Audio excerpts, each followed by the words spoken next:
அருமையான கர்த்தருடைய பிள்ளைகளே, ஆண்டவர் இயேசுவின் விலையேறப்பெற்ற நாமத்தினாலே வாழ்த்துக்களை தெரிவிக்கிறோம். இந்த நாளிலும் கர்த்தர் உங்கள் வாழ்க்கையிலே பலத்த அற்புதம் செய்வாராக.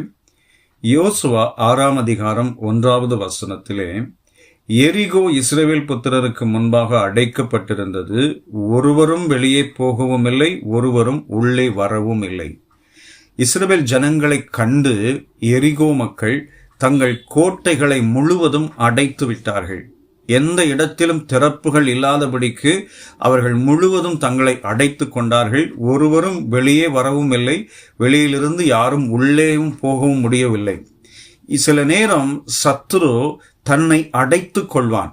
தேவ பிள்ளைகளை கண்டு, உங்கள் மேல் இருக்கிற வல்லமையை கண்டு தன்னை அடைத்து கொள்வான். அவன் உள்ளே எல்லா கதவுகளையும் பூட்டி கொண்டு நீங்கள் அதை சுதந்திரிக்க முடியாதபடிக்கு, அதை அடைய முடியாதபடிக்கு, அதை தாண்டி போக முடியாதபடிக்கு தன்னை அடைத்து கொள்வான். ஆனால் ஆண்டவர் என்ன சொல்கிறார் பாருங்கள்.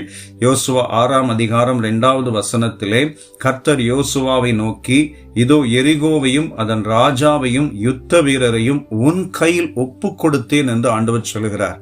இந்த காலை நேரத்திலே அருமையான சகோதரா சகோதரி, நீங்கள் சுதந்திரிக்க வேண்டிய, நீங்கள் அடைய வேண்டிய சில இலக்குகளை அடைய முடியாதபடிக்கு சத்துரு தன்னுடைய கிரியைகளின் மூலமாய் அடைத்து ஒளிந்து கொண்டிருந்து அதை சுதந்திரிக்க முடியாதபடி தடை போட்டிருந்தால், இன்றைக்கு ஆண்டவர் அந்த தடையை உடைத்து அதை உங்களுக்கு கொடுக்கும்படி விரும்ப ஆரம்பிக்கிறார். அதை அற்புதமாய் உங்கள் கையிலே கொடுக்க விரும்புகிறார். நீங்கள் அவரை ஆராதிக்கிற போது, துதிக்கிற போது, இந்த நாளிலே நீங்கள் அந்த அற்புதத்தை பார்க்க போகிறீர்கள். கர்த்தர் உங்களுக்காக ஆண்டவர் யுத்தம் பண்ணுவார். உங்களுக்காக ஆண்டவர் கிரியை செய்வார். உங்களுக்காக எரிகோ கோட்டையை உடைத்து போடுவார். பாருங்கள், ஏசாயா 44ஆம் அதிகாரத்தின் கடைசி வசனத்திலும் 45வது அதிகாரத்தின் முதல் 5 வசனங்களில் வாசிக்கும் போது கோரேசுக்கு ஆண்டவர் ஒரு தீர்க்க தரிசனமான வார்த்தைகளை சொல்லுவார். அவன் எழும்பி எருசலேமை நோக்கி கட்டப்படு என்றும் அஸ்திபாரப்படு என்றும் சொல்லுவான்.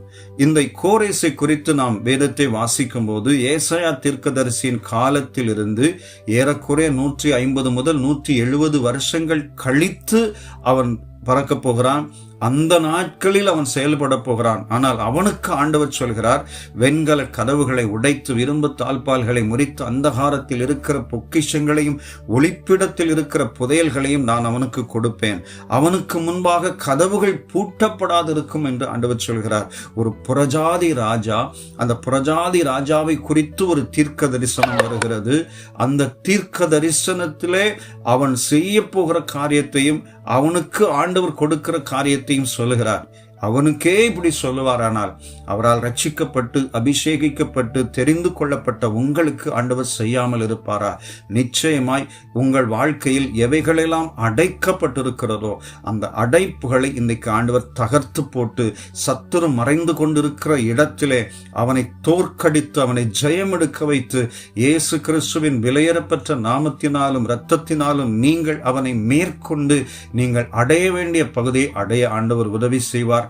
நீங்கள் அதை தாண்டி போவீர்கள். அதில் ஒன்றும் இல்லாமல் போகும்படிக்கு, அந்த கிரியைகள் எல்லாம் ஒன்றுமில்லாமல் ஆகும்படிக்கு தேவன் ஒரு பெரிய அற்புதத்தை செய்வார். இந்த நாளில் இந்த அற்புதத்தை நீங்கள் பார்ப்பீர்களாக.